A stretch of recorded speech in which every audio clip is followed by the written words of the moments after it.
What's going on, my people? Welcome to 1 Hour a Day. I'm Justin, and this is days 15 through 25 of learning to handstand.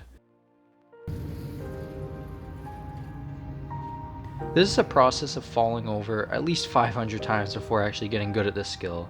Just to clarify, I've fallen over on my back literally hundreds of times, and I'm still not good at handstands. It's just a test of perseverance and not quitting, and I said the same thing in the blindfold chest videos. You just have to fall over and over again continually to learn and improve. And most people are used to trying something once, or maybe a few times, or maybe even 100 times before deciding to give up. And that's just not something you're born with. That's something that you learn and you can unlearn. As a baby, when you learn to walk, did you try a few times, you fall over and decide maybe this walking thing isn't for me. I'm not even good at it. I'm not talented at it like other people. Or did you decide that no matter what, no matter how many times you have to try, you were just going to learn how to do it. And so this process of taking something that you want to learn and you're excited about and then giving up on it, it's something that you learned along the way growing up.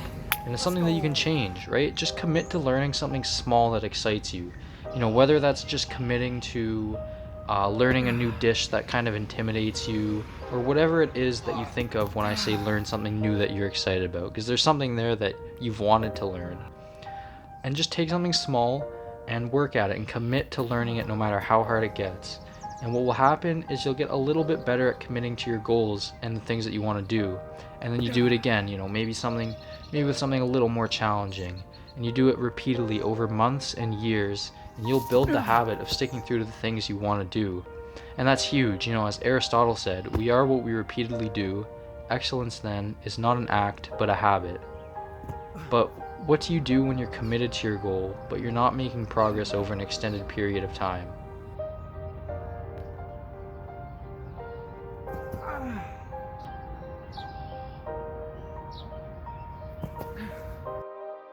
At this point in the challenge, my progress was kind of plateauing. I didn't see too much improvement in the last 10 days or so, and so I had to reevaluate my methods if I wanted to continue improving. And I think this is a really big part about learning that most people don't really consider, right? You have to be able and willing to admit when you're wrong, right? Like what I've been doing for the last 2 or 3 weeks, maybe it wasn't the best way to do it. And it's hard when you've spent that much time at it. But yeah, you just have to be willing to consider other viewpoints. I mean, I feel like this is a lesson for life too, but in regards to handstands and learning, just trying out different things, and don't hop from one thing to the other constantly, because you're not going to see enough improvement in those few days that you try it to really get a good grasp on if it is the best method or not. Similarly, if something's working well, you do want to stick to that. You don't necessarily want to just not look for improvement anymore, because you can definitely still improve the method you're using, but you don't want to be the person who jumps around from thing to thing and never really sticks to one enough to learn it. So, I tried this for a few weeks. It worked well, and it gave me a lot of knowledge about, my form, my technique, what works, what doesn't. But now I'm going to try the wall technique. I knocked it in the last video, but I think that it could help, especially with just getting more time in the handstand position. And the reason I didn't want to do it before was because there's the whole kicking up aspect that I'm trying to learn simultaneously, and that's its own skill in of itself. But I don't know, there's so many people online that recommend doing the wall technique that I'm going to try it out at least for a week or two just to see how it goes.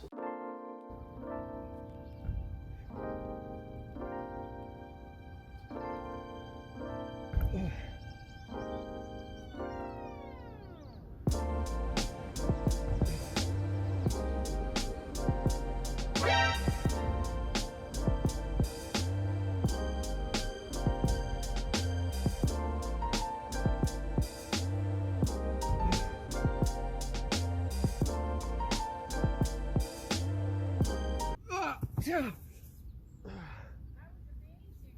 Oh, thank you. Around the trees and I saw these feet on the wall. And I thought, what is that? Oh, yeah. Just trying to learn how to handstand, I guess. Good for you. Yeah, thank you. It looks hard. Yeah, I'm getting there. Thank you. Have a great day. Thank you. So after knocking the wall practice method in my last video, I decided to give it a try.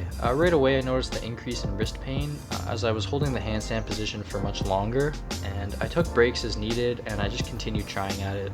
And after taking a day's break to sort of recover, I went back and I was surprised to find that I had no wrist pain whatsoever. Even afterwards, trying handstand without the wall, I didn't have any wrist pain, and normally I would have it after trying for a while. So I must have finally built up the wrist strength required, which means that the number of obstacles to completing this challenge is decreasing. My opinion is all that's left is just to continue working on my form. As I do the handstands, I'm very conscious about my fingers gripping the ground, my shoulder position and engagement, my core engagement, my hip and leg placement above my body. And for anyone looking to learn how to handstand, I'll break down the form in more detail in my next video, because as you can see, I'm not necessarily the best person to give advice on this just yet.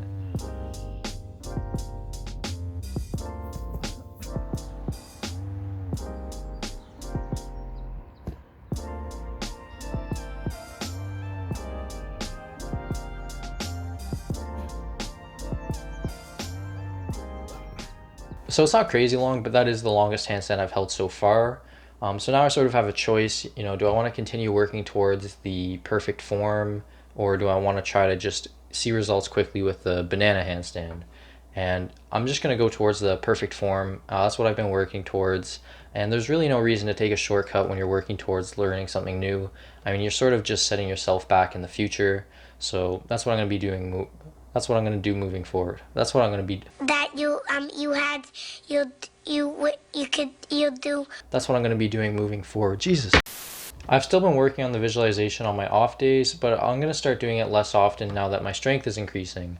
I'll probably start doing maybe 2 days of handstands followed by 1 day visualization, just because I don't have to be as worried about getting injured now. So that's what I'm going to be doing moving forward. I tried to switch up the format of this video by focusing heavily on the clips of me doing a handstand rather than clips of me talking like this. Let me know what you guys think. I'm always trying to increase the quality of the videos. So if you like this format better, just let me know in a comment. Or if you have any other ideas, I'd love to hear that as well. So that's it for the last 10 days, and I'll see you in the next one. Later.